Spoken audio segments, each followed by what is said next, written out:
ಅವರು ಮಾಡುವಂತಹ ವಚನಗಳಿಗೆ ಭಾಷ್ಯವನ್ನು ಅಥವಾ ವಿವರಣೆಯನ್ನು ನಾನು ನೀಡಬೇಕಿತ್ತು. ಅವರಿಗೆ ಯಾಕೋ ಗಂಟ್ಲು ನೋವು ಆಗ್ಬಿಟ್ಟಿದೆ 2-3 ದಿವಸದಿಂದ. ಪ್ರಯತ್ನ ಪಡ್ತಾರೆ, ಆದರೆ ಅವ್ರ ವಚನಗಳನ್ನ ಹಾಡ್ತಾ ಹೋಗ್ತಾರೆ, ನಾನು ವಿವರಣೆಯನ್ನ ನೀಡ್ತಾ ಹೋಗ್ತೇನೆ.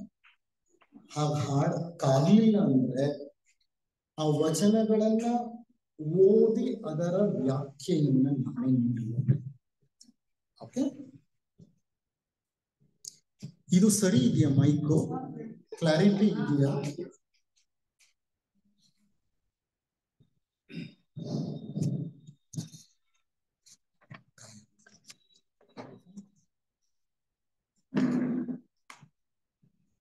ನೋಡಿ, ವಚನ ಸಾಹಿತ್ಯವಿದೆಯಲ್ಲ, ಇದು ಒಂದು ಅಧ್ಯಾತ್ಮ ಭಂಡಾರ. ಅದರಲ್ಲಿ ಇಲ್ಲದೆ ಇರುವಂತಹ ತತ್ವಗಳೇ ಇಲ್ಲ. 12 ಮತ್ತು 13ನೇ ಶತಮಾನದಲ್ಲಿ ನಮ್ಮ ಕರ್ನಾಟಕ ರಾಜ್ಯದಲ್ಲಿ ಅಥವಾ ಕರ್ನಾಟಕ ದೇಶದಲ್ಲಿ ನಾವು ಕಂಡಂತಹ ಒಂದು ಅಪೂರ್ವವಾದ ಅಧ್ಯಾತ್ಮ ಕ್ರಾಂತಿ, ಸಾಮಾಜಿಕ ಕ್ರಾಂತಿ ಭಕ್ತಿ ಭಂಡಾರಿ ಬಸವಣ್ಣನವರ ಕಾಲದಲ್ಲಿ ನಡೆದರು. ಜನ ಆಧ್ಯಾತ್ಮಿಕ ಪ್ರಜ್ಞೆಯನ್ನು ಬೆಳೆಸಿಕೊಂಡರು. ಅವರು ಅನುಭವ ಮಂಟಪವನ್ನು ಸ್ಥಾಪಿಸಿದರು. ಆ ಅನುಭವ ಮಂಟಪದ ಪೀಠಾಧ್ಯಕ್ಷರಾಗಿ ಅಲ್ಲಮ ಪ್ರಭುಗಳು ಕುಳಿತುಕೊಂಡರು.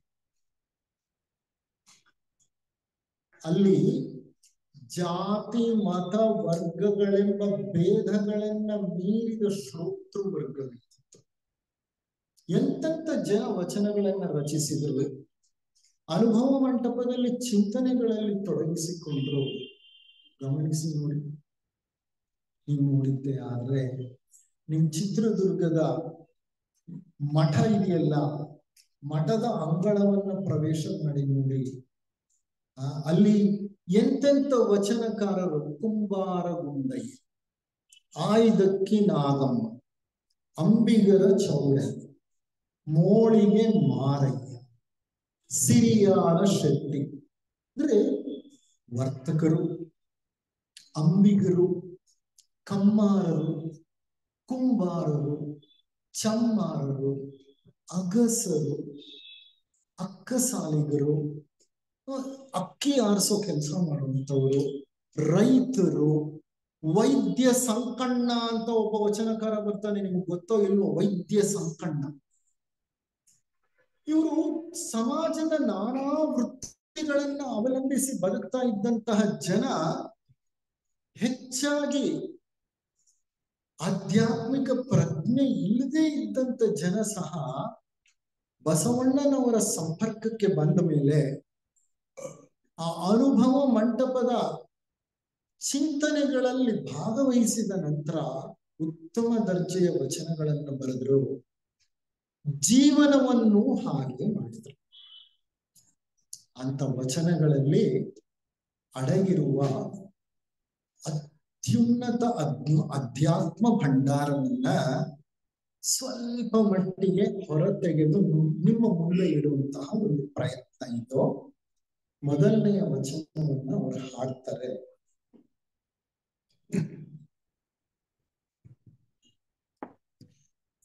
ಕಾಯ ವಿಕಾರ ಕಾಡಿ ಮುರಯ್ಯ, ಕಾಯ ವಿಕಾರ ಕಾಡಿ ಮುರಯ್ಯ, ಮನದ ವಿಕಾರ ಕೂಡಿ ಮುರಯ್ಯ, ಕಾಯ ವಿಕಾರ ಕಾಡಿ ಮುರಯ್ಯ,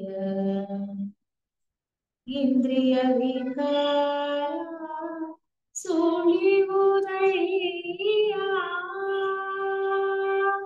ಇಂದ್ರಿಯ ವಿಕಾರ ಸುಳಿವುರಯ್ಯ,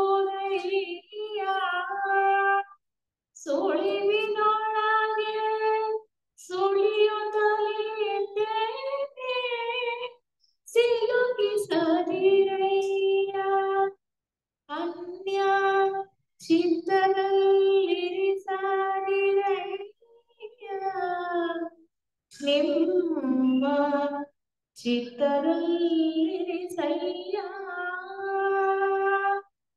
ಅನುಪಮ ಸುಖ ಸಾರಾಯ ಶರಣರಲ್ಲಿ ಕೂಡಲ ಸಂಗಮ ದೇವ ಇದನ್ನೇ ಬೇಡುವೆ ಇದನ್ನೇ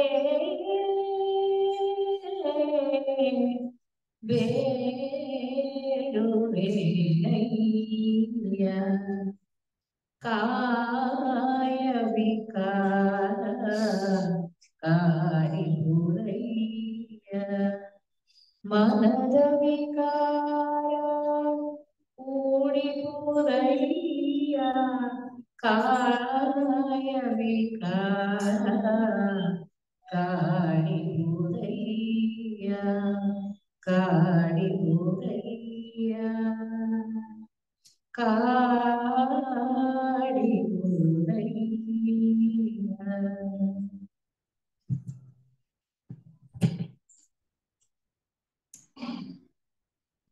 ಬಸವಣ್ಣನವರ ವಚನ ಇದು. ಬಹಳ ಸರಳವಾದ ವಚನ, ಆದರೆ ಗಹನವಾದ ಅರ್ಥ. ಏನಂತ ಬಸವಣ್ಣನವರು ಬೇಡ್ಕೊತಿದ್ದಾರೆ ಭಗವಂತನ? ನಾವೇನ್ ಬೇಡ್ಕೊತೀವಿ ಭಗವಂತನ ಮುಂದೆ ನಿಂತ್ಕೊಂಡು? ಅಪ್ಪ ನನಗೆ ಆಯುಸ್ ಕೊಡು, ಆರೋಗ್ಯ ಕೊಡು, ಸುಖ ಸಂಪತ್ತು ಕೊಡು, ನನ್ನ ಮಕ್ಕಳು ಚೆನ್ನಾಗಿರ್ಲಿ, ಒಳ್ಳೆ ಕೆಲಸ ಕೊಡು, ಒಳ್ಳೆ ಬುದ್ಧಿ ಕೊಡು,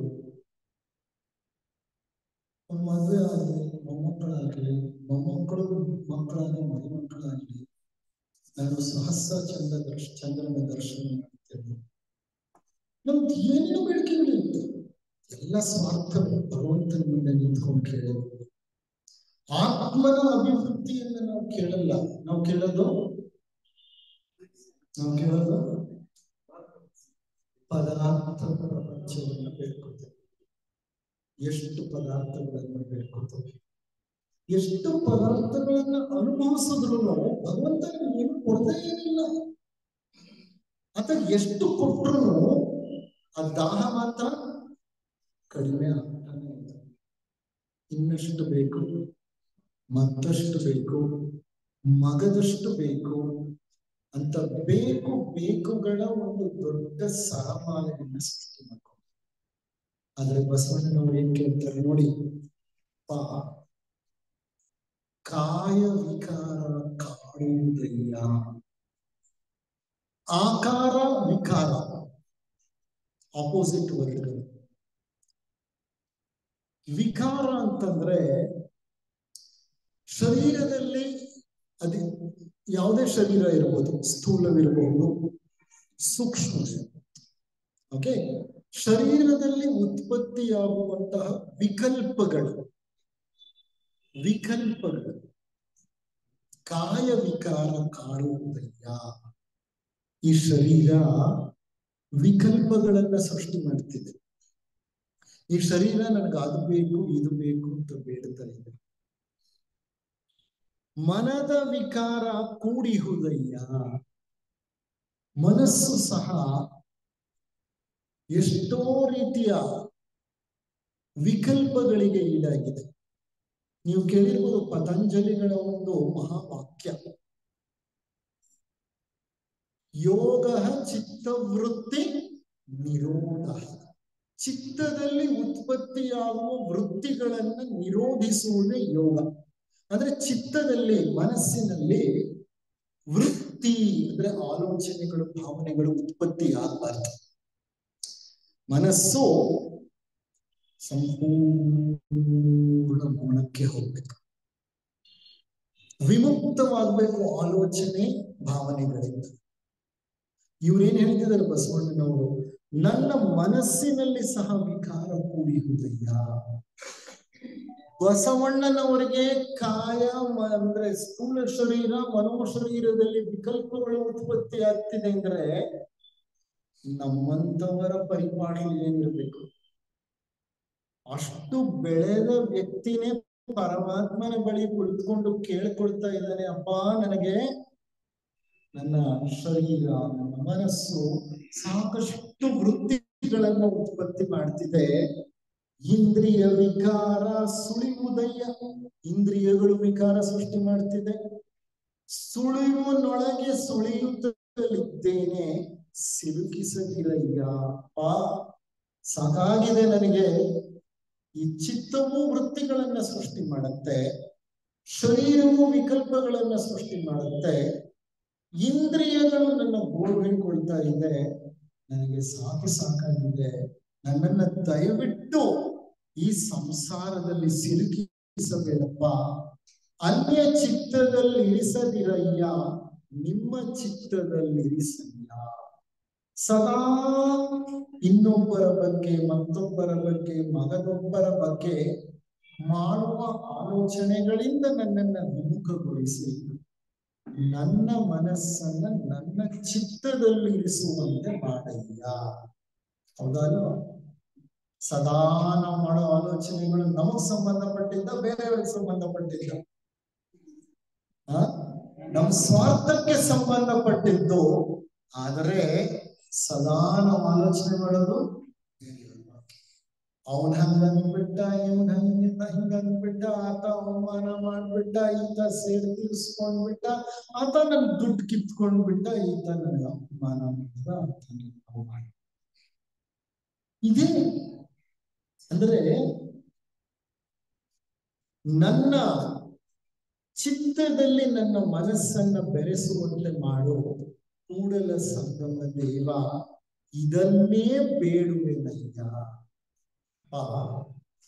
ನಾನು ಬೇರೆ ಏನನ್ನು ಬೇಡಲ್ಲ, ನನ್ನಲ್ಲಿ ಬರ್ತಾ ಇರುವಂತಹ ವಿಕಲ್ಪಗಳನ್ನ ದಯವಿಟ್ಟು ನಿಲ್ಲಿಸಲು ಬೇಕಾದ ಶಕ್ತಿಯನ್ನ ನನಗೆ ನೀಡು. ನಮ್ಮ ಬೇಡಿಕೆಗೂ ಸಂತ ಮಹಂತರ ಬೇಡಿಕೆಗೂ ಇರುವ ವ್ಯತ್ಯಾಸ ಗಮನಿಸಿ ನೋಡಿ. ಬಸವಣ್ಣನವರು ಬೇಡ್ತಾ ಇರೋದು ಮೌನ ಚಿತ್ತವನ್ನು, ಮೌನ ಮನಸ್ಸು. ನಾವು ನಿಂತ್ಕೊಂಡು ಬೇಡೋದು ಪದಾರ್ಥವನ್ನು. ಇಷ್ಟೇ ವ್ಯತ್ಯಾಸ, ಇಷ್ಟೇ. ನೀವೆಲ್ಲಿಂದ ಎಲ್ಲಿಗಾದ್ರೂ ಹೋಗಿ, ವಾರಣಾಸಿಗೆ ಹೋಗಿ, ಕಂಚಿಗೆ ಹೋಗಿ, ರಾಮೇಶ್ವರಕ್ಕೆ ಹೋಗಿ, ಓಕೆ, ಕೇದಾರನಾಥಕ್ಕೆ ಹೋಗಿ, ಬದರಿನಾಥಕ್ಕೆ ಹೋಗಿ, ಎಲ್ಲೆಲ್ಲಿಂದ ಎಲ್ಲೆಲ್ಲಿ ಹೋದ್ರು ಜನರ ತಂಡವೇ ತಂಡ, ಜನರ ಗುಂಪೆ ಗುಂಪು, ಎಲ್ಲೆಲ್ಲಿ ನೋಡಿದ್ರು ಜನರೇ. ಯಾವ ದೇವಸ್ಥಾನಗಳನ್ನು ನೋಡಿದ್ರು ಜನರೇ ತುಂಬಿರ್ತಾರೆ ಒಂದ್ ಕಡೆ. ಇನ್ನೊಂದ್ ಕಡೆ ಎಲ್ಲೆಲ್ಲಿ ನೋಡಿದ್ರು ಮೋಸ, ವಂಚನೆ, ದಗ, ಕ್ರೌರ್ಯ, ಕ್ರೋಧ, ದ್ವೇಷ, ಮತ್ಸರ. ಏನ್ ಬಂತು ಪ್ರಯೋಜನ? ಏನೂ ಇಲ್ಲ. ಎಲ್ಲೂ ಹೋಗೋದು ಬೇಡ, ಕುಳಿತಲ್ಲೇ ಭಗವಂತನನ್ನ ಬೇಡ್ಕೊಳ್ಳಿ, ನನ್ನ ಚಿತ್ತವನ್ನು ಮೌನವಾಗಿರಿಸು ಅಂತ ಒಂದು ಬೇಡಿಕೆಯನ್ನ ಈ ವಚನದಲ್ಲಿ ಅವರು ಮುಂದಿಡ್ತಿದ್ದಾರೆ. ನಾವು ಸಹ ಅಧ್ಯಾತ್ಮದ ಹಾದಿಯಲ್ಲಿ ಮುಂದುವರಿಬೇಕಾದ್ರೆ ಪದಾರ್ಥಗಳ ಬೇಡಿಕೆಯನ್ನ ನಿಲ್ಲಿಸಿ ಪಾರಮಾರ್ಥಿಕದ ಕಡೆ ಮುಂದೆ ಹೋಗೋ ಪ್ರಯತ್ನವನ್ನು ಮಾಡಬೇಕು. ಅಂದ್ರೆ ಸ್ವಹಿತಾಸಕ್ತಿಯನ್ನು ಬದಿಗೊತ್ತಿ ಸರ್ವಹಿತಾಸಕ್ತಿಗೋಸ್ಕರ ಭಗವಂತನನ್ನ ಬೇಡಿಕೊಳ್ಳುವುದು ಶ್ರೇಯಸ್ಕರ.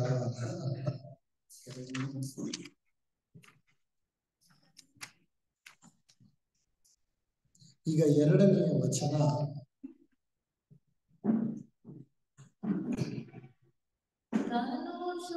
ಶುದ್ಧ ಮನ ಶುದ್ಧ ಭಾವ ಶುದ್ಧವಾದವರ ಎನಗೊಮ್ಮೆ ತೋರ. ತನು ಶುದ್ಧ ಮನ ಶುದ್ಧ ಭಾವ ಶುದ್ಧವಾದವರ ಎನಗೊಮ್ಮೆ ತೋರ ಎನಗೊಮ್ಮೆ ತೋರ ಆ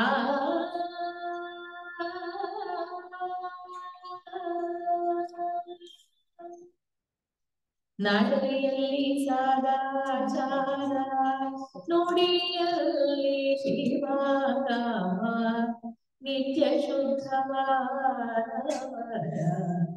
ಎನಗೊಮ್ಮೆ ತೋರ ನಡೆಯಲ್ಲಿ ಸದಾಚಾರ ನುಡಿಯಲ್ಲಿ ಶಿವರಾಮ ನಿತ್ಯ ಶುದ್ಧವಾದವರ ಎನಗೊಮ್ಮೆ ತೋರ ತನು ಶುದ್ಧ ಮನ ಶುದ್ಧ ಭಾವ ಶುದ್ಧವಾದವರ ಎನಗೊಮ್ಮೆ ತೋರ ಕತ್ತಲೆಯ ಮೇಟಿ ತಳಮೆಳವಾಗಿ ಹೊರ ಒಳಗೆ ಒಂದಾಗಿ ಕತ್ತಲೆಯ ಮೇಟಿ ತಳಮೆಳವಾಗಿ ಹೊರ ಒಳಗೆ ಒಂದಾಗಿ ನಿಮ್ಮ ಶರಣರನು ನಿಮ್ಮ ಶರಣರನು ಎನಗೊಮ್ಮೆ ತೋರ ಚನ್ನಮಲ್ಲಿಕಾರ್ಜುನಯ್ಯ ಎನಗೊಮ್ಮೆ ತೋರ ತನು ಶುದ್ಧ ಮನ ಶುದ್ಧ ಭಾವ ಶುದ್ಧವಾದವರ ಎನಗೊಮ್ಮೆ ತೋರ ಎನಗೊಮ್ಮೆ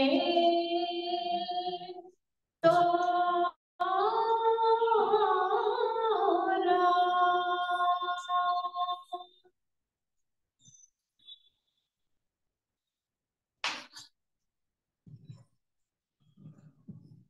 ಯಾರು ಬರೆದ ವಚನ ಇದು? ಚನ್ನಮಲ್ಲಿಕಾರ್ಜುನ ಅನ್ನೋದು ಅಂಕಿತ ಯಾರಿಗೆ? ಬಸವಣ್ಣನವರ ವಚನಗಳು ಒಂದು ಶೈಲಿಯಾದರೆ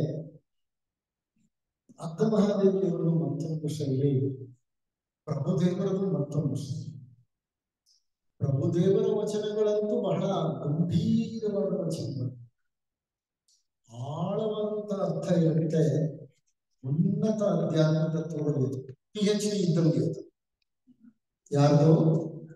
ಅಲ್ಲಮ ಪ್ರಭುಗಳದ್ದು PhD ಇದ್ದಂಗೆ, ಅಕ್ಕ ಮಹಾದೇವಿಯವ್ರದ್ದು ಪೋಸ್ಟ್ ಗ್ರಾಜುಯೇಷನ್ ಇದ್ದಂಗೆ, ಬಸವಣ್ಣನವ್ರದ್ದು ಡಿಗ್ರಿ ಇದ್ದಂಗೆ. ಬಹಳ ಸರಳವಾಗಿರುತ್ತೆ ಅವರು. ಬಸವಣ್ಣವ್ರ ವಚನಗಳು ಡಿಗ್ರಿ ಇದ್ದಂಗೆ, ಡಿಗ್ರಿ ಗ್ರಾಜುಯೇಷನ್ ಇದ್ದಂಗೆ, ಬಹಳ ಸರಳವಾಗಿರುತ್ತೆ. ಯಾರು ಬೇಕಾದ್ರೂ ಅರ್ಥ ಮಾಡ್ಕೊಂಡು. ಓಕೆ, ಇಲ್ಲಿ ಚನ್ನಮಲ್ಲಿಕಾರ್ಜುನನಲ್ಲಿ ಏನನ್ನ ಬೇಡ್ಕೊಳ್ತಾ ಇದ್ದಾರೆ ನಮ್ಮ ಅಕ್ಕ ಮಹಾದೇವಿಯವರು? ತಾನು ಶುದ್ಧ ಮನಶುದ್ಧ ಭಾವಶುದ್ಧವಾದವರ ಏನಲ್ಲ. ಅಧ್ಯಾತ್ಮದ ಹಾದಿ ಇದೆಯಲ್ಲ, ಮಾರ್ಗವಿದೆಯಲ್ಲ, ಆ ಮಾರ್ಗದಲ್ಲಿ 3 ಆಯಾಮಗಳು. ಯಾವುದು ಅಂದ್ರೆ ಆ 3 ಆಯಾಮಗಳು ಕಾಯ, ವಾಚ, ಮನಸ ನಾವು ಶುದ್ಧವಾಗ. ಮನೋವಾಕ್ಕಾಯ ಕರ್ಮಾಣಿ ಶುದ್ಧಂತಾಂ ಜ್ಯೋತಿರಹಂ ಹೇಳಿದ್ವಾ? ಇಲ್ಲ, ಈಗ ಜ್ಯೋತಿ ಪೂಜೆ ಮಾಡೋವಾಗ ಮನೋವಾಕ್ಕಾಯ ಕರ್ಮಾಣಿ ಶುದ್ಧಂತಾಂ, ಮನಸ್ಸು ಕರ್ಮ ಮಾತು, ಕಾಯ ವಾಚ ಮನಸ್ಸು, ಈ 3 ಪರಿಶುದ್ಧವಾಗಿ ಮಾಡ್ಕೋಬೇಕಾಗಿರೋದು. ಇದನ್ನೇ ಅವ್ರು ಹೇಳ್ತಾ ಇರೋದು, ತನು ಶುದ್ಧ ಮನಶುದ್ಧ ಭಾವಶುದ್ಧವಾದವರ ಏನಗೊಮ್ಮೆ ತೋರ. ಈ 3 ಶುದ್ಧಿಗಳು ನಡಿದೆ ಅಧ್ಯಾತ್ಮ ಪ್ರಗತಿಯಾಗಲಿಕ್ಕೆ ಸಾಧ್ಯವಿಲ್ಲ.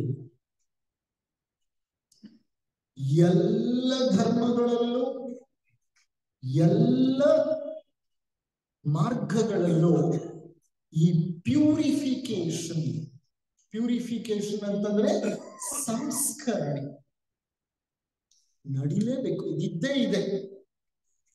ಪತಂಜಲಿಗಳೇನ್ ಹೇಳ್ತಾರೆ? ಯಮ ನಿಯಮ ಆಸನ ಪ್ರಾಣಾಯಾಮ ಪ್ರತ್ಯಾಹಾರ ಧಾರಣ ಧ್ಯಾನ ಸಮಾನ. ಯಮ ನಿಯಮ ಅಂದ್ರೆ ಏನು? ಅದೇ ಪ್ಯೂರಿಫಿಕೇಶನ್. ಏನ್ ಮಾಡ್ಬೇಕು, ಏನು ಮಾಡಬಾರ್ದು ಕೊಡ್ತಾರೆ ಅದರಲ್ಲಿ. ಪ್ರತಿ ಧರ್ಮವೂ ಇದನ್ನ ಹೇಳುತ್ತೆ, ಪ್ಯೂರಿಫಿಕೇಶನ್. ಇವರು ಅದನ್ನೇ ಕೇಳ್ತಾ ಇದ್ದಾರೆ. ಭಗವಂತ ಶರೀರವನ್ನ, ಭಾವವನ್ನ, ವಿಚಾರವನ್ನ ಶುದ್ಧಿಗೊಳಿಸಿಕೊಂಡಿರುವ ವ್ಯಕ್ತಿಯನ್ನ ನನಗೆ ತೋರಿಸಿಕೊಡು. ಅಕ್ಕ ಮಹಾದೇವಿಯವರು ಕಾಡು ಮೇಡುಗಳಲ್ಲಿ ಅಲಿತಾರೆ. ಯಾರನ್ನ ಹುಡುಕಿಕೊಂಡು? ಚನ್ನಮಲ್ಲಿಕಾರ್ಜುನನ್ನು ಹುಡುಕಿಕೊಂಡು. ಅವರು ಹುಟ್ಟಿದ್ದು ಶಿವಮೊಗ್ಗದ ಶಿಕಾರಿಪುರದ ಬಳಿ ಇರುವಂತಹ ಉಡುತಡಿಯಲ್ಲಿ ಹುಟ್ಟಿದ್ದು. ಚಿಕ್ಕಂದಿನಲ್ಲೇ ವೈರಾಗ್ಯಕ್ಕೂ ಕಾರಣ ಇದೆ, ಇರ್ಲಿ. ಆ ವೈರಾಗ್ಯ ಮೂರ್ತಿಯಾದಂತಹ ಅಕ್ಕ ಮಹಾದೇವಿ ಬೆತ್ತಲೆಯಾಗಿ ತನ್ನ ತಲೆಯ ಕೂದಲನ್ನೇ, ಶರೀರದ ಕೂದಲನ್ನೇ ಬಟ್ಟೆಯಾಗಿ ಧರಿಸಿ ಚನ್ನಮಲ್ಲಿಕಾರ್ಜುನನನ್ನೇ ತನ್ನ ಆರಾಧ್ಯ ದೈವ ಮತ್ತು ತನ್ನ ಆರಾಧ್ಯ ಪತಿ ಎಲ್ಲೋ ಪತಿ ಭಾವದಲ್ಲಿ ಭಗವಂತನನ್ನ ಸ್ವೀಕರಿಸಿದವಳು ಆಕೆ. ಭಗವಂತನನ್ನ ಹಲವಾರು ಭಾವಗಳಲ್ಲಿ ಪೂಜೆ ಮಾಡಬಹುದು. ಭಗವಂತನ ಅಪ್ಪ ಪರಮಾತ್ಮ ಅಂತ ತಿಳ್ಕೊಂಡು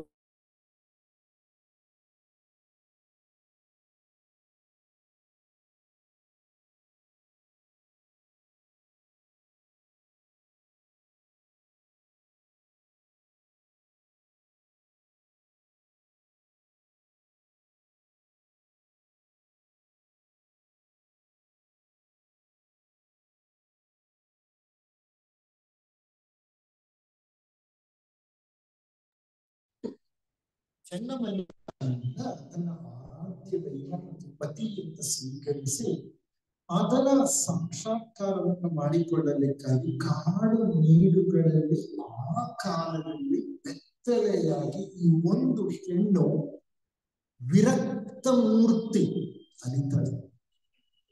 ಆಕೆಗೆ ಒಬ್ಬ ಮಹಾಪುರುಷನ ದರ್ಶನ ಬೇಕಾಗಿರುತ್ತೆ. ಅದಕ್ಕೆ ಕೇಳ್ತಾ ಇರೋದು, ಯಾವ ವ್ಯಕ್ತಿ ತನು ಶುದ್ಧ, ಮನ ಶುದ್ಧ, ಭಾವ ಶುದ್ಧವಾಗಿದನೋ ಅಂತ ವ್ಯಕ್ತಿಯನ್ನ ನನಗೆ ತೋರಿಸಪ್ಪ. ಅದ ಗುರು.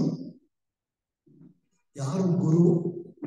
ಅವನ ತನು, ಮನ, ಭಾವಗಳೇನಾಗಿರುತ್ತೆ? ಶುದ್ಧವಾಗಿರುತ್ತೆ. ಬೇಡ್ಕೊಳ್ತಾ ಎಲ್ಲಿಗೆ ಬಂದು ತಲುಪ್ತಾಳೆ ಗೊತ್ತಾ? ಆಕೆ ಅನುಭವ ಮಂಟಪಕ್ಕೆ ಬಂದು ತಲುಪ್ತಾಳೆ. ಆಕೆಗೆ ದರ್ಶನ ಬೇಕಾಗಿದ್ದು ಪ್ರಭುದೇವರ ದರ್ಶನ. ಪ್ರಭುದೇವರು ಆ ಶಂಕರನ ಅವತಾರ. ಅವರು ಅನುಭವ ಮಂಟಪದಲ್ಲಿ ಪೀಠಾಧ್ಯಕ್ಷರಾಗಿದ್ದರು. ಅವರು ಮುಂದೆ ಬಂದು ನಿಂತ್ಕೋತಾರೆ. ಅವರಿಗೆ, ಪ್ರಭುದೇವರಿಗೆ ಅಕ್ಕ ಮಹಾದೇವಿ ಇನ್ನು 2-3 ದಿನಗಳಲ್ಲಿ ಅನುಭವ ಮಂಟಪಕ್ಕೆ ಬರ್ತಾರೆ ಅನ್ನೋದು ಅವರಿಗೆ ಗೊತ್ತಿತ್ತು. ಅವರಿಗೆ ಯೋಗ ದೃಷ್ಟಿಯಿಂದ ನೋಡಿದ್ರು. ಯೋಗ ದೃಷ್ಟಿಯಿಂದ ನೋಡಿದ ಅವರು ಸಿದ್ದರಾಮೇಶ್ವರರನ್ನ ಅವ್ರ ಊರಿಗೆ ಹೋಗ್ಬೇಕು ಅಂತಾರೆ. ಸಿದ್ದರಾಮೇಶ್ವರರು ಹೋಗ್ಬೇಡಿ ಅಂತಾರೆ. ನೀವೆಲ್ಲೂ ಹೋಗ್ಬೇಡಿ, ಒಂದು ಅಪೂರ್ವ ಘಟನೆ ಇಲ್ಲಿ ಜರುಗಿ ಹೋಗುತ್ತೆ, ಒಂದು ಮಹಾ ಸಂದರ್ಭವನ್ನ ನೀವು ಎದುರಿಸ್ತೀರಿ ಅಂತ. ಅಕ್ಕ ಮಹಾದೇವಿ ಅನುಭವ ಮಂಟಪಕ್ಕೆ ಬಂದು ನಿಂತಾಗ ಆಕೆಯನ್ನು ಪರೀಕ್ಷೆ ಮಾಡ್ತಾರೆ ಪ್ರಭುದೇವರು. ಅಕ್ಕ ಮಹಾದೇವಿ ಅವರಿಟ್ಟ ಪರೀಕ್ಷೆಯಲ್ಲಿ ಗೆಲ್ತಾರೆ. ಅವ್ರು ಕೇಳಿದ ಪ್ರಶ್ನೆಗಳಿಗೆ ಸಮಂಜಸವಾದಂತ ಸಮಾಧಾನವನ್ನ ಕೊಡ್ತಾರೆ, ಉತ್ತರವನ್ನ ನೀಡ್ತಾರೆ. ಅದೊಂದು ಮಹಾನ್ ಸಂದರ್ಭವಂತೆ ಅನುಭವ ಮಂಟಪದ ಒಂದು ಇತಿಹಾಸದಲ್ಲಿ ಆಕೆಯ ಭಕ್ತಿ, ನಿಷ್ಠೆ, ದೃಢತೆ ಮತ್ತೆ ವೈರಾಗ್ಯ ಭಾವ ಇದೆಲ್ಲವನ್ನು ಪರೀಕ್ಷೆ ಮಾಡ್ತಾರೆ. ಕೆಲವು ತೀಕ್ಷ್ಣ ಪ್ರಶ್ನೆಗಳನ್ನ ಹಾಕ್ತಾರೆ. ಅಲ್ಲಿ ನೆರೆದಿರೋ ಜನರಿಗೆ ಏನ್ ಇಂಥ ಪ್ರಶ್ನೆಗಳನ್ನ ಕೇಳ್ತಾ ಇದ್ದಾರೆ ಪ್ರಭುದೇವರು, ಒಂದು ಹೆಂಗಸಿಗೆ ಅಂತ ಕೋಪ ಬರುತ್ತೆ ಕೆಲವರಿಗೆ. ಆದ್ರೆ ಪ್ರಭುದೇವರಿಗೆ ಒಂದು ಅತಿ ಮುಖ್ಯವಾದಂತಹ ಗುರಿ ಇತ್ತು. ಅಕ್ಕ ಮಹಾದೇವಿ ಎಂತಹ ಮಹಾನ್ ವ್ಯಕ್ತಿ ಎನ್ನುವುದು ಜಗತ್ತಿಗೆ ತಿಳಿಸಿಕೊಡ್ಬೇಕಾಗಿತ್ತು.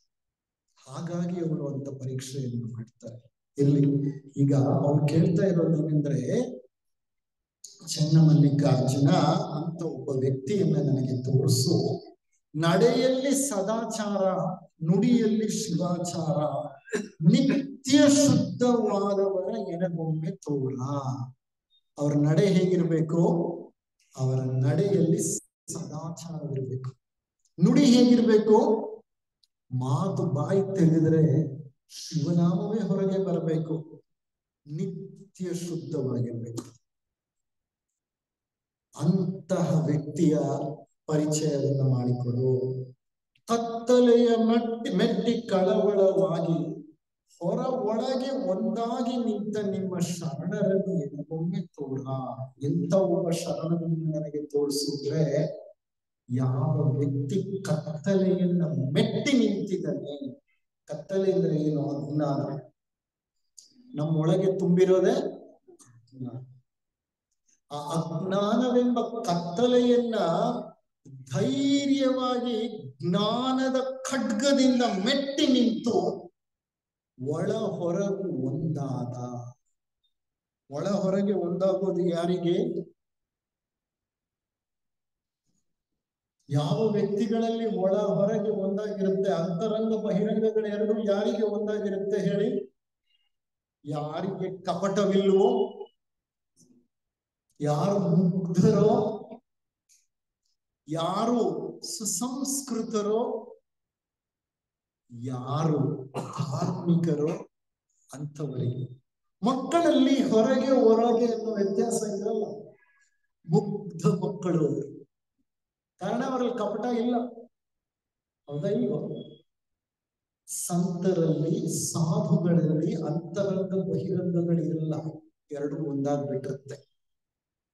ಎರಡೂ ಒಂದಾಗಿರೋದ್ರಿಂದಲೇನೆ ಅವರು ಸಂತರು. ಬಯಲಲ್ಲಿ ಬಯಲಾಗಿರ್ತಾರ. ಬಯಲಾಗೋದು ಅಂದ್ರೆ ಅರ್ಥ ಏನು?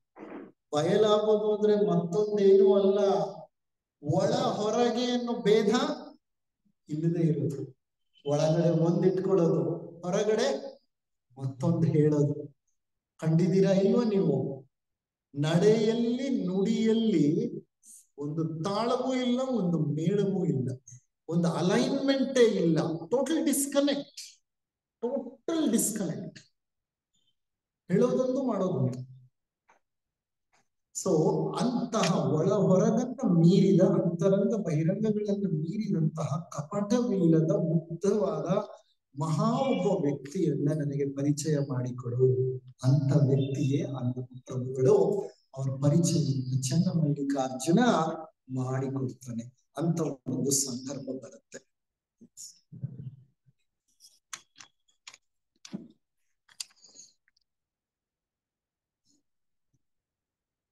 ಎಚ್ಚರವಿರಬೇಕು ನಡೆನುಡಿಯಲ್ಲಿ, ಮತ್ಸರವಿರಬೇಕು ಭವಸಾಗರದಲ್ಲಿ. ಎಚ್ಚರವಿರಬೇಕು ನಡೆನುಡಿಯಲ್ಲಿ, ಮತ್ಸರವಿರಬೇಕು ಭವಸಾಗರದಲ್ಲಿ. ಹುಚ್ಚನಾಗಿರಬೇಕು ಜನರ ಕಣ್ಣಲ್ಲಿ, ಹುಚ್ಚನಾಗಿರಬೇಕು ಜನರ ಕಣ್ಣಲ್ಲಿ. ಈ ಮನಲಿಂಗದಲ್ಲಿ ಲೀನವಾಗಿ ಎಚ್ಚರವಿರಬೇಕು ನಡೆನುಡಿಯಲ್ಲಿ ಮತ್ಸರವಿರಬೇಕು ಭವಸಾಗರದಲ್ಲಿ ಇಂಥ ಗುಣವುಳ್ಳಾಗಲೇ ನಿಜ ಶರಣನು ನೋಡ ಆ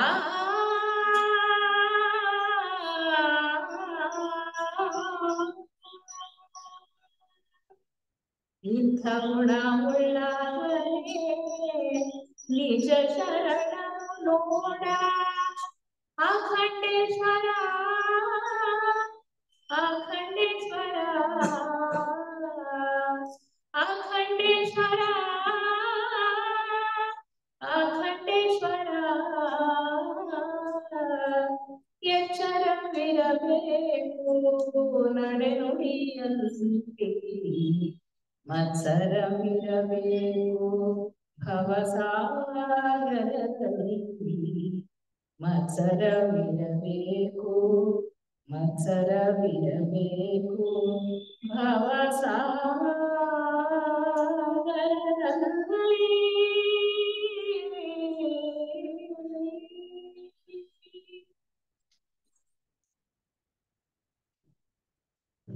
ಎಷ್ಟು ಸುಂದರವಾದ ವಚನಗಳು ಅಲ್ವಾ? ನೋಡಿ, ಇನ್ನೇನು ಎತ್ತರದ ಸಿದ್ಧಾಂತಗಳನ್ನ ಏನು ಅವರು ಮುಂದೆ ಇಡ್ತಾ ಇಲ್ಲ ವಚನಕಾರರು. ಅಪ್ಪ, ನೀನ್ ಏನ್ ಮಾಡ್ತೀಯ, ನೀನ್ ಅದನ್ನ ಗಮನಿಸಿ ನೋಡಿ ಮಾಡಪ್ಪ. ನೀನೇನ್ ಮಾತನಾಡ್ತೀಯ, ನೀನ್ ಯಾವ ರೀತಿ ನಡ್ಕೊಳ್ತೀಯ, ನಿನ್ ಭಾವನೆಗಳೇನು, ನಿನ್ನ ಆಲೋಚನೆಗಳೇನು, ನಿನ್ ಸಂಕಲ್ಪಗಳೇನು, ನಿನ್ನನ್ನ ನೀನ್ ಗಮನಿಸಪ್ಪ. ಯಾಂತ್ರಿಕವಾಗಿ ಏನನ್ನು ಮಾತನಾಡಬೇಡ, ಏನನ್ನು ಮಾಡಬೇಡ. ಅದೇ ಧ್ಯಾನ.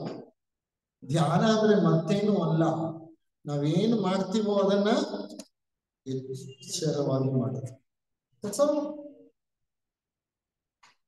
ಯಾರೋ ಬುದ್ಧನನ್ನ ಕೇಳಿದ್ರಂತೆ, ಬುದ್ಧದೇವ, ನೀ ಯಾರು, ನೀನು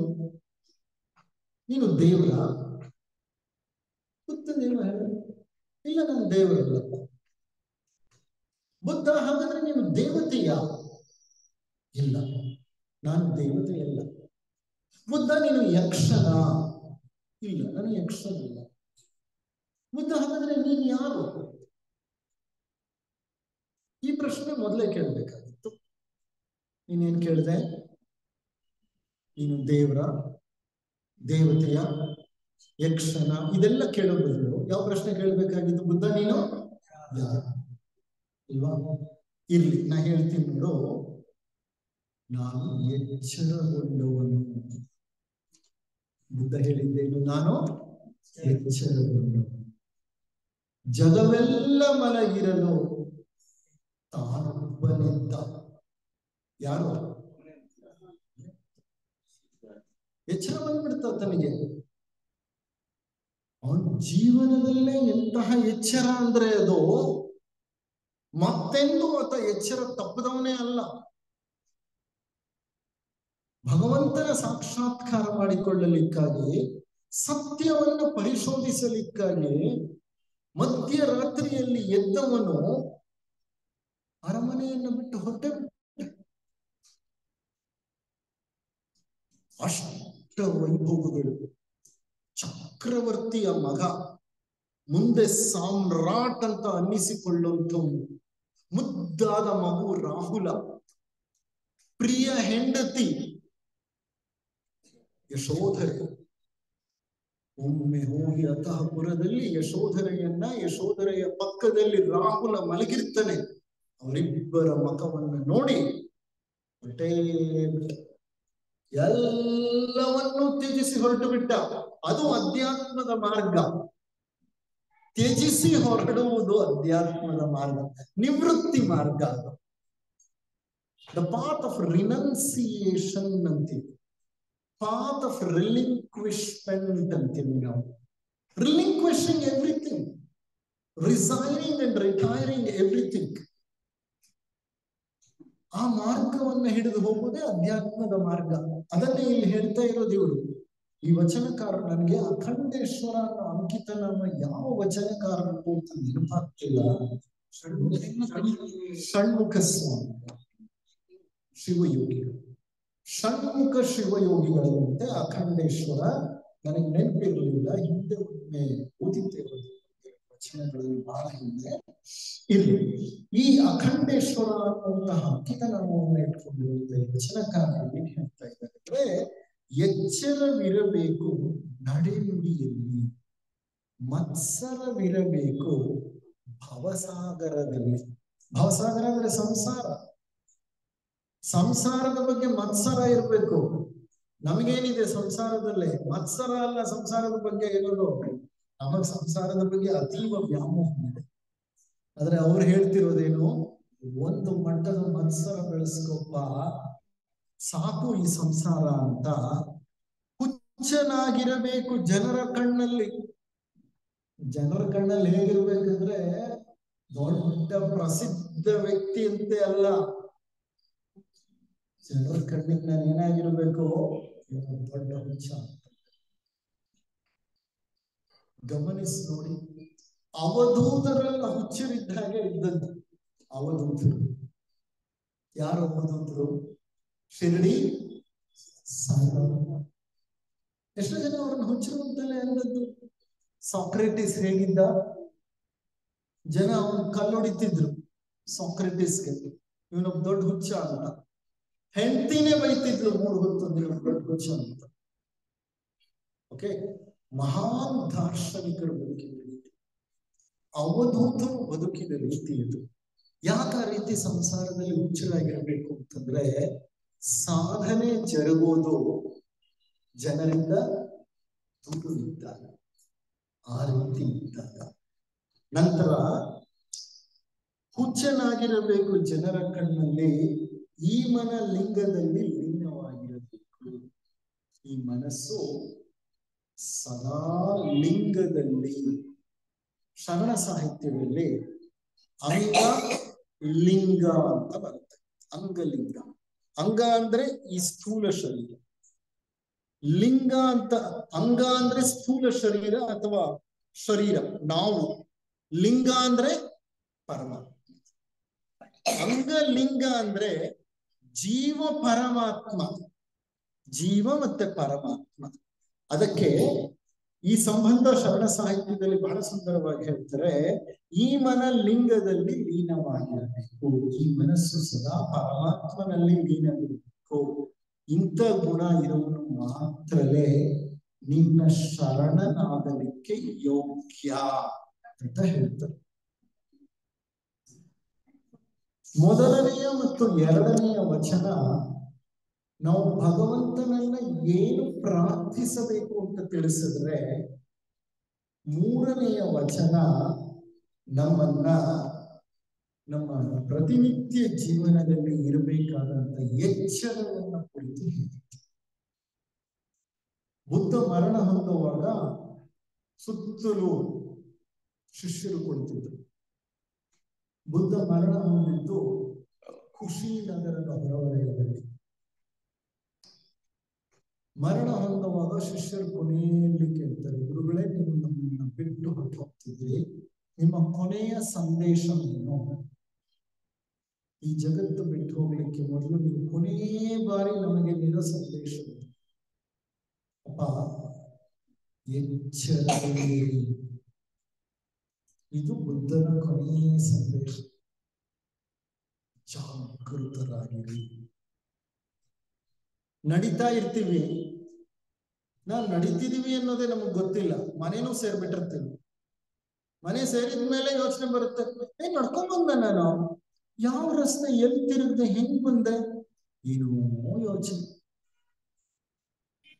ಎಚ್ಚರ ಅಂದ್ರೆ ಮಾಡ್ತಾ ಇರೋ ಕೆಲಸದ ಬಗ್ಗೆ ಪರಿಪೂರ್ಣ ಗಮನ. ಡ್ರೈವ್ ಮಾಡ್ಕೊಂಡು ದೂರ ಹೊರಟೋಗಿರ್ತೀವಿ. ಬೆಂಗಳೂರು ಬಿಟ್ಟು ದುರ್ಗಕ್ಕೆ ಬಂದ್ಬಿಟ್ಟಿದ್ದೀನಿ ಡ್ರೈವ್ ಮಾಡ್ಕೊಂಡು. ಆದ್ರೆ ನಾನು ಡ್ರೈವ್ ಮಾಡಿರೋದೇ ನನಗೆ ಆಟೋಮ್ಯಾಟಿಕಲಿ ಮಾಡ್ತಾ ಇದ್ದೀನಿ, ಯಾಂತ್ರಿಕವಾಗಿ ಮಾಡ್ತೀನಿ. That is dead against to being aware. Awareness ಅಂದ್ರೆ ಕ್ಷಣ ಕ್ಷಣದ ಅರಿವು, ಕ್ಷಣ ಕ್ಷಣದ ಅರಿವು. ಆಗ ನೀವು ವರ್ತಮಾನದಲ್ಲಿರ್ತೀರಿ. ಕ್ಷಣ ಕ್ಷಣದ ವರ್ತಮಾನದ ಅರಿವು. ಇನ್ನೆಲ್ಲೂ ಹೋಗ್ಬಾರ್ದು ಮನಸ್ಸು, ಏಕಾಗ್ರತೆಯಿಂದ ಕೂಡಿರಬೇಕು. ಅದೇ ಧ್ಯಾನ. ಅದರ ಕುರಿತು ಒಂದು ಉತ್ತಮ ವಚನ ಎಂದು ಮುಂದಿನ ಒಂದು ವಚನ.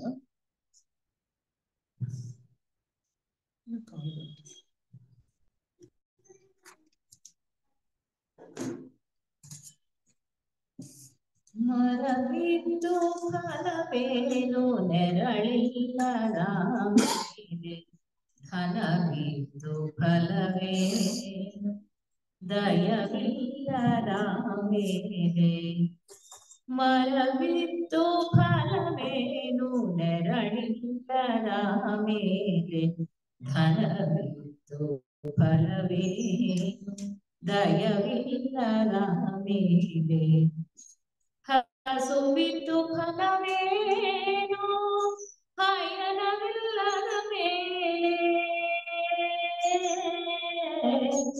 ಆ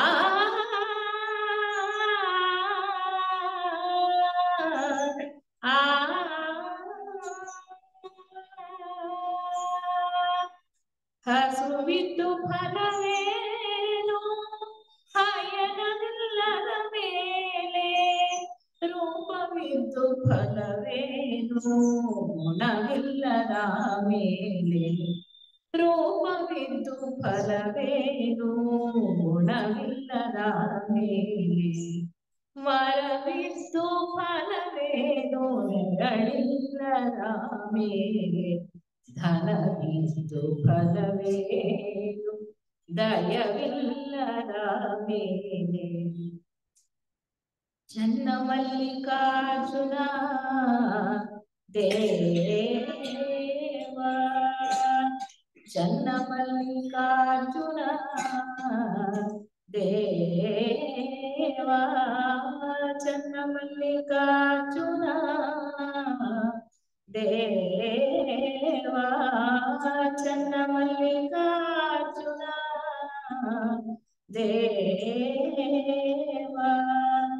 ನಾನಿದ್ದು ಫಲವೇನು ನಾನಿದ್ದು ಫಲವೇನು ನಾನಿದ್ದು ಫಲವೇನು.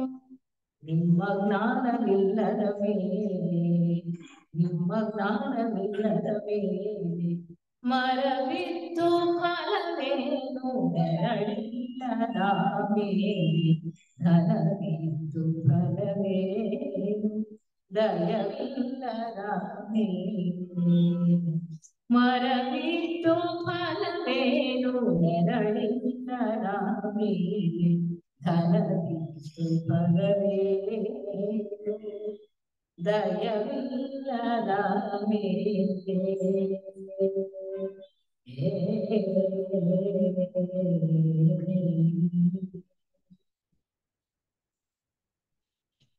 ಯಾರ ವಚನ ಇದು? ಚನ್ನಮಲ್ಲಿಕಾರ್ಜುನ ಎನ್ನುವಂತಹ ಒಂದು ಅಂಕಿತವನ್ನು ಅವರು ಬಳಸಿದ್ದಾರೆ. ನೋಡಿ, ಇದು ಅಕ್ಕ ಮಹಾದೇವಿಯವರ ಒಂದು ವಚನವೇ ಆದ್ರೂ ಅಷ್ಟು ಕ್ಲಿಷ್ಟವಾಗಿಲ್ಲ. ಇವರು ವಚನಗಳಲ್ಲಿ ಸಾಮಾನ್ಯವಾಗಿ ಏನಾಗುತ್ತೆ ಅಂದ್ರೆ ಹಲವಾರು ಪದರಗಳಲ್ಲಿ ಅರ್ಥ ಇರುತ್ತೆ. ಮೇಲ್ಮೈಯಲ್ಲಿ ಒಂದು ಅರ್ಥ ಇರುತ್ತೆ, ಒಳಾರ್ಥ ಅಂತರಾರ್ಥ ಮತ್ತೊಂದಿರುತ್ತೆ. ಆ ಅಂತರಾರ್ಥವು ಭಿನ್ನ ಭಿನ್ನವಾದಂತಹ ಪದರಗಳಲ್ಲಿ ಕಂಡು ಬರುತ್ತೆ. ಇನ್ನೇನ್ ಹೇಳ್ತಾರೆ ನೋಡಿ, ಮರವಿದ್ದು ಫಲವೇನು ನೆರಳಿಲ್ಲದ ಮೇಲೆ. ಹೌದು, ಮರ ಇದೆ, ಅದು ಫಲ ಬಿಡ್ಬೇಕು, ಸರಿ, ಫಲ ಬಿಡ್ಲಿಲ್ಲ, ಅಟ್ಲೀಸ್ಟ್ ನೆರಳಾದ್ರೂ ಇರ್ಬೇಕು. ಹೋಗಿ ಬರುವವರು ಆಯಾಸವಾದರೆ ಬಿಸಿಲಿನಲ್ಲಿ ಕೆಳಗೆ ಕೂತ್ಕೊಂಡು ಆ ನೆರಳಿನಲ್ಲಿ ತಂಪನ್ನು ಸುಖವನ್ನು ಅನುಭವಿಸುತ್ತಿರ್ಬೇಕು. ಮರ ಇದ್ದು ಆ ಕಡೆ ಫಲವೂ ಇಲ್ಲ, ಈ ಕಡೆ ನೆರಳು ಇಲ್ಲ ಅನ್ನೋದಾದ್ರೆ ಅಂತ ಮರದಿಂದ ಏನು ಪ್ರಯೋಜನ? ಅದನ್ನ ಹೀಗೂ ಅರ್ಥ ಮಾಡ್ಕೊ. ಮರ ಅಂದ್ರೆ ಈ ಶರೀರ, ಈ ಶರೀರ ಈ ಶರೀರ ಇದ್ದು ಏನ್ ಬಂತು ಪ್ರಯೋಜನ? ಇದರಿಂದ ಯಾರಿಗೂ ಒಂದು ನೀರು ನೆರಳು ಸಿಕ್ಕೋದಿಲ್ಲ ಅನ್ನೋದಾದ್ರೆ, ಅಂದ್ರೆ ಇತರರಿಗೆ ಉಪಕಾರ ಮಾಡದೇ ಇರುವಂತಹ ಶರೀರವಾದರೆ ಇದರಿಂದ ಏನ್ ಪ್ರಯೋಜನ? It is of no use. ಧನವಿದ್ದು ಫಲವೇನು, ದಯವಿಲ್ಲದ ಮೇಲೆ. ಧನ, ಹಣ ಇದೆ, ಬೇಕಾದಷ್ಟು ಹಣ ಇದೆ, ಆದರೆ ಆ ಹಣದ ಜೊತೆಗೆ ಇರಬೇಕಾದಂತಹ ದಯೆ ಇಲ್ಲ ಅಂದ್ರೆ ಆ ಹಣದ ವಿನಿಯೋಗ ಹೇಗಾಗುತ್ತೆ? ನೀವೇ ಆಲೋಚನೆ ಮಾಡಿ. ಸ್ವಾರ್ಥಕ್ಕಾಗುತ್ತೆ, ನಿಸ್ವಾರ್ಥಕ್ಕೆ ಆಗುವುದಿಲ್ಲ. ಇದರ ಅರ್ಥ ಏನು ಅಂದ್ರೆ, ಇನ್ನೊಂದು ರೀತಿ ಮಾಡ್ಕೊಳ್ಳೋದಂದ್ರೆ, ಧನವಿದ್ದು ಫಲವೇನು, ವಿದ್ಯೆ ಇದ್ದು ಫಲವೇನು. ವಿದ್ಯೆಯು ಧನನೇ. ಭಗವಂತ ನನಗೆ ವಿದ್ಯೆಯನ್ನ ಧನವಾಗಿ ಕೊಟ್ಟಿದ್ದೇನೆ. ಆ ವಿದ್ಯೆ ಇದ್ದು ನಾನು ಅದನ್ನ ದಯೆಯಿಂದ 4 ಜನರಿಗೆ ನಾನು ಹಂಚದೆ ಹೋದ್ರೆ ಅದರಿಂದ ನನಗೇನು ಪ್ರಯೋಜನ ಇಲ್ಲ. What is the use of it? ಭಗವಂತ ಏನೇ ನಮಗೆ ಕೊಟ್ಟಿದ್ರು ಅದು ಆ ಭಗವಂತನ ಒಂದು ಆಶೀರ್ವಾದ. ಆಶೀರ್ವಾದವನ್ನ ನಾವು ಪಡೆದ ಮೇಲೆ ಆ ಭಗವಂತನ ಅನುಗ್ರಹ, ಅನುಗ್ರಹವನ್ನು ನಾವು ಪಡೆದ ಮೇಲೆ ನಾವು ಅದನ್ನ ಏನ್ ಮಾಡ್ಬೇಕು? ಅದು ಸದ್ಬಳಕೆ ಆಗ್ಬೇಕು. ಅಂದ್ರೆ ಅರ್ಥ, ಅನುಗ್ರಹ ಅನ್ನೋದು ಮೇಲಿಂದ ಕೆಳಗೆ ಇಳಿಯುತ್ತೆ, ಅರ್ಪಣೆ ಅನ್ನೋದು ಒಳಗಿಂದ ಹೊರಗೆ ಬರುತ್ತೆ. ನಮಗೆ ಭಗವಂತ ಏನ್ ಅನುಗ್ರಹಿಸ್ತಾನೋ ಅದನ್ನು ನಾವು ಲೋಕಕ್ಕೆ ಅರ್ಪಿಸ್ಬಿಡ್ಬೇಕು. ಅರ್ಪಣೆ. ಒಂದು ಕಡೆ ಅನುಗ್ರಹ, ಇನ್ನೊಂದು ಕಡೆ ಅರ್ಪಣೆ. ನಾವು ಅರ್ಪಣೆ ಮಾಡದೆ ಹೋದರೆ ಅದರಿಂದ ಯಾವ ಪ್ರಯೋಜನವೂ ಇಲ್ಲ. ಗಮನಿಸಿ ನೋಡಿ, ಗೊಬ್ಬರ ಜಮೀನಲ್ಲಿ ಹಾಕ್ತೀರಿ, ತಗೊಂಡು ಬಂದಿದ್ದೀರಿ, ಸುಮ್ಮನೆ ಒಂದ್ ಕಡೆ ರಾಶಿ ಹಾಕ್ಬಿಡ್ತೀರಿ. ಕೆಲವು ದಿವಸ ಬಿಡಿ, ಗೊಬ್ಬರ ನಾಕ ಬರಕ್ ಶುರುವಾಗುತ್ತೆ. ಹೌದಾ ಅಲ್ವಾ? ಅದೇ ಗೊಬ್ಬರನ ಎಲ್ಲ ಕಡೆ ಭೂಮಿಲಿ ಹರಡ್ಬಿಡಿ, ಏನಾಗುತ್ತೆ? ಹಚ್ಚ ಹಸಿರಿನ ಒಂದು ಪೈರು ಬರುತ್ತೆ. ಸಂಗ್ರಹಿಸಿದಂತೆಲ್ಲ ಕೊಳೆಯುತ್ತೆ. ವಿನಿಯೋಗಿಸಿ ವಿಶಾಲವಾಗಿ ಹರಡಿದಂತೆಲ್ಲ ಸಮೃದ್ಧಿಯಾಗಿ ಬೆಳೆಯುತ್ತೆ. ಅಂತ ಒಂದು ಪ್ರಯತ್ನವನ್ನ ನಾವು ಮಾಡಬೇಕು ಅನ್ನೋದೇ ಇದರ ಅರ್ಥ. ಹಸುವಿದ್ದು ಫಲವೇನು, ಹಯನವಿಲ್ಲದ ಮೇಲೆ. ರೂಪವಿದ್ದು ಫಲವೇನು, ಗುಣವಿಲ್ಲದ ಮೇಲೆ. ಹಸುವಿದ್ದು ಫಲವೇನು, ಹಯನವಿಲ್ಲದ ಮೇಲೆ. ಹಸು ಇದೆ, ಆದ್ರೆ ಅದು ಹಾಲನ್ನು ಕೊಡ್ತಾ ಇಲ್ಲ. ಏನ್ ಬಂತು ಪ್ರಯೋಜನ? ಅದು ಮುದ್ದು ಹಸು. ಅಂದ್ರೆ ಯಾವುದೇ ಒಂದು ಸಾರ್ಥಕ್ಯವನ್ನ ಪಡಿಬೇಕು ಅಂದ್ರೆ ಅದು ಲೋಕದಲ್ಲಿ ವಿನಿಯೋಗವಾಗಬೇಕು ಮತ್ತು ಲೋಕ ಕಲ್ಯಾಣಕ್ಕೆ ಉಪಯೋಗಕ್ಕೆ ಬರಬೇಕು. ರೂಪವಿದ್ದು ಫಲವೇನು, ಗುಣವಿಲ್ಲದ ಮೇಲೆ. ರೂಪ ಇದೆ, ಅತ್ಯಂತ ರೂಪವತಿ, ಬಹಳ ಸೌಂದರ್ಯದ ಖನಿ ಯಾಕೆ ಇರ್ಲಿ, ಗುಣನೇ ಇಲ್ಲ ಅಂದ್ಮೇಲೆ ಆ ಸೌಂದರ್ಯ ಇಟ್ಕೊಂಡು ಏನ್ ಮಾಡ್ತೀರಿ? ಪ್ರಯೋಜನ ಇಲ್ಲ. ಅದಕ್ಕೆ ಅವ್ರು ಹೇಳ್ತಾರೆ, ನಾನಿದ್ದು ಫಲವೇನು, ನಿಮ್ಮ ಜ್ಞಾನವಿಲ್ಲದ ಮೇಲೆ. ನಾನಿದ್ದು ಫಲವೇನು, ನಿಮ್ಮ ಜ್ಞಾನವಿಲ್ಲದ ಮೇಲೆ. ನಾನು ಇದ್ದು ಅಂದ್ರೆ ಅರ್ಥ ಏನು? ನಾನು ಅಂದ್ರೆ ಏನು? ಅಹಂ. ಅಹಂ ಇದ್ದು ಏನ್ ಫಲ? ನಿಮ್ ಜ್ಞಾನ ಇಲ್ಲದೆ ಹೋದ್ರೆ ಅಹಂ ಇದ್ರೂ ಯಾವ ಪ್ರಯೋಜನವೂ ಇಲ್ಲ. ಅಂದ್ರೆ ಅಹಂನಿಂದ ನಾನು ಏನೇ ಕೆಲಸ ಮಾಡಿದ್ರು ಅದು ಸ್ವಾರ್ಥವಾಗುತ್ತೆ. ಅದು ನಾನು ಮಾಡಿದ ಲೋಕ ಕಲ್ಯಾಣ. ಶರಣರ ಮಾತೆ ಇನ್ನೊಂದು ಕಡೆ, ಮಾಡಿದಂತಿರಬೇಕು, ಮಾಡದಂತಿರಬೇಕು. ಮಾಡುವ ಮಾಟದಲ್ಲಿ ತಾನಿಲ್ಲದಂತಿರಬೇಕು. ಮಾಡುವಂತಿರಬೇಕು, ಮಾಡದಂತಿರಬೇಕು. ಮಾಡುವ ಮಾಟದಲ್ಲಿ ತಾನಿಲ್ಲದಂತಿರಬೇಕು. ಆವಾಗ ಅಂದ್ರೆ ನಾನಿಲ್ಲದೆ ನಾವು ಮಾಡೋ ಕೆಲಸ ಮಾತ್ರನೇ ನಿಜವಾದ ಕೆಲಸ ಅಂತ. ಇಲ್ಲಿ ಕೊನೆಯ ಒಂದು ವಚನ, ಇದು ಕುವೆಂಪುರವರ ಒಂದು ಗೀತೆ, ಇದು ವಚನ ಅಲ್ಲ. ಯಾಕೆ ಇದನ್ನ ಆರಿಸ್ಕೊಂಡಿದೀವಿ ಅಂದ್ರೆ, ಅಧ್ಯಾತ್ಮದ ಒಂದು ಅತಿ ಮುಖ್ಯವಾದ ಗುರಿ ಏನು ಅನ್ನೋದನ್ನ ಕುವೆಂಪುರವರು ಬಹಳ ಸುಂದರವಾಗಿ ಬರೀತಾರೆ. ಈಗ ಅವರು ಬೇಡ್ಕೋತಿದ್ದಾರೆ ಭಗವಂತನನ್ನ. ಆಗ್ಲೇ ನಾವು ಗಮನಿಸಿದ್ವಿ, ಬಸವಣ್ಣನವರು ಭಗವಂತನನ್ನ ಬೇಡ್ಕೊಂಡ್ರು, ಅಕ್ಕ ಮಹಾದೇವಿಯವರು ಭಗವಂತನನ್ನ ಬೇಡ್ಕೊಂಡ್ರು. ಅವ್ರ ಬೇಡಿಕೆಗಳು ಹೇಗಿತ್ತು? ಈಗ ಕುವೆಂಪುರವರು ಬೇಡ್ಕೋತಾರೆ. ಯಾರು ಕುವೆಂಪು? ಕುಪ್ಪಳ್ಳಿ ವೆಂಕಟಪ್ಪ ಪುಟ್ಟಪ್ಪ. ಅವರು ಕವಿಗಳು, ಆದ್ರೆ ಜೀವನದ ಕೊನೆಯ ಹಂತದಲ್ಲಿ ಶ್ರೇಷ್ಠ ಚಿಂತಕರಾಗ್ಬಿಟ್ರು, ತತ್ವಶಾಸ್ತ್ರಜ್ಞರಾಗ್ಬಿಟ್ರು, ಭಕ್ತರಾಗ್ಬಿಟ್ರು.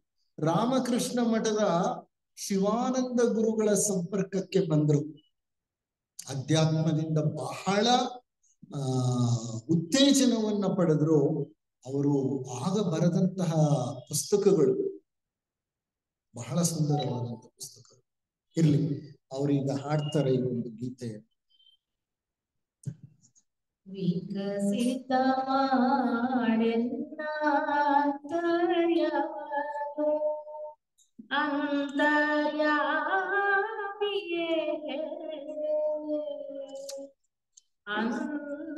ಅಂತರ್ಯಾಮಿಯೇ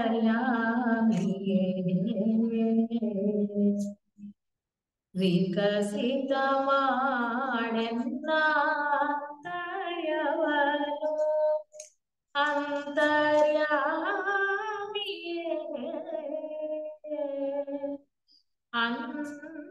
ಅಂತರ್ಯಾಮಿಯೇ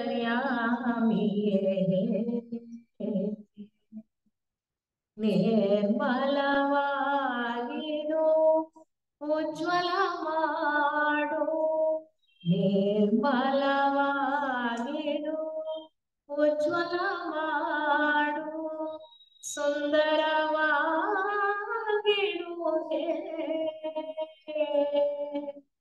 ಸುಂದರವಾಗಿರು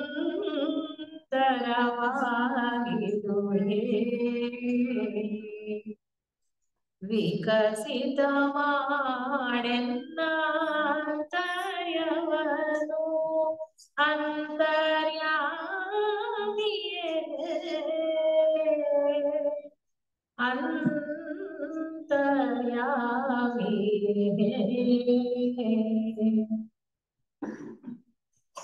ಜಾಗೃತನಾಗಿರೋ ಉದ್ಧಾರ ಮಾಡು, ಜಾಗೃತನಾಗಿರೋ ಉದ್ಧಾರ ಮಾಡು, ನಿರ್ಭಯನಾಗಿರು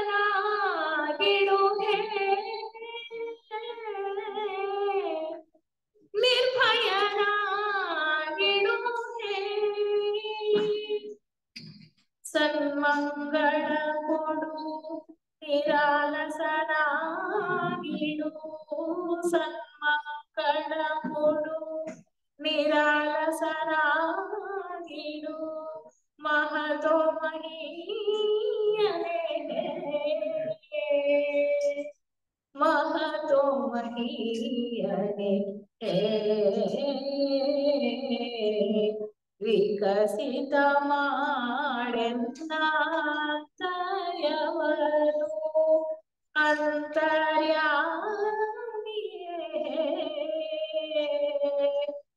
ಅಂತರ್ಯಾಮಿಯೇ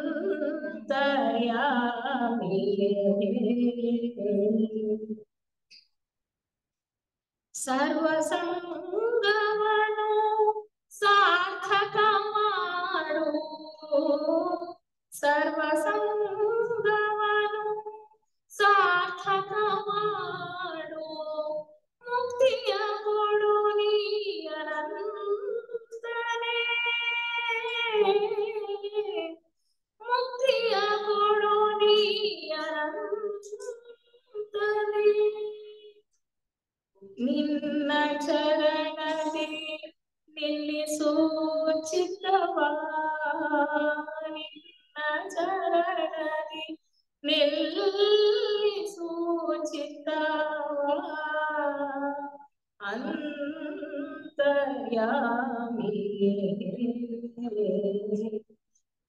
ನಿನ್ನ ಚರಣದಿ ನಿಲ್ಲಿಸು ಚಿತ್ತವಾ, ಅಂತರ್ಯಾಮಿಯೇ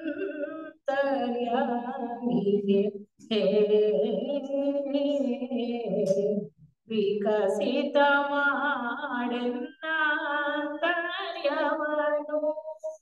ಅಂತರ್ಯಾಮಿಯೇ ಅಂತರ್ಯಾಮಿಯೇ.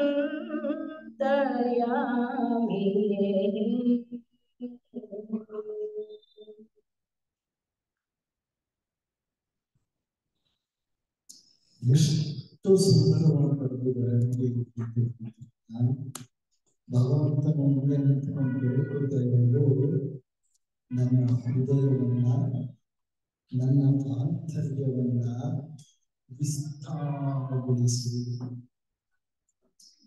ಯಾವುದು ವಿಸ್ತಾರವಾಗುತ್ತೋ ಅದು ಭಗವಂತನಿಗೆ ಬಹಳ ಆಪ್ಯಾಯವಾಗುತ್ತೆ. ಯಾವುದು ಸಂಕುಚಿತವಾಗಿರುತ್ತೋ ಅದು ಭಗವಂತನಿಗೆ ಅಪ್ರಿಯವಾಗಿರುತ್ತೆ. ಮನಸ್ಸು, ಹೃದಯ ಎರಡು ವಿಶಾಲವಾಗಿರಬೇಕು, ವಿಸ್ತಾರವಾಗಿರಬೇಕು. ಎಂದು ಸಂಕುಚಿತ ಭಾವನೆಗಳು, ಸಂಕುಚಿತ ಆಲೋಚನೆಗಳು ನಮ್ಮ ಮನಸ್ಸು, ಹೃದಯದ ಮೇಲೆ ದಾಳಿ ಇಡುತ್ತವೋ ಅಂದು ನಮ್ಮ ಅಧಃ ಪತನ ಗ್ಯಾರಂಟಿ. ಅದರಲ್ಲಿ ಅನುಮಾನನೇ ಇಲ್ಲ. ಅದಕ್ಕೆ ಅವ್ರು ಕೇಳ್ಕೊತಿದ್ದಾರೆ ಭಗವಂತನನ್ನ, ನನ್ನ ಆಂತರ್ಯವನ್ನ ವಿಸ್ತಾರಗೊಳಿಸಿದ್ದು. ಇನ್ನೆರಡು ಪದಗಳು ಮುಖ್ಯ ಅಲ್ಲಿ, ಅದನ್ನು ಹೇಳಿ ನನಗೆ ಭಾಗವನ್ನು ಮುಕ್ತಾಯ ಮಾಡ್ತೇನೆ. ಜಾಗೃತನಾಗಿರು. ಬುದ್ಧರು ಕೇಳಿದ್ದು ಅದೇ, ಬುದ್ಧರು ಹೇಳಿದ್ದು ಅದೇ, ಸದಾ ಜಾಗೃತ.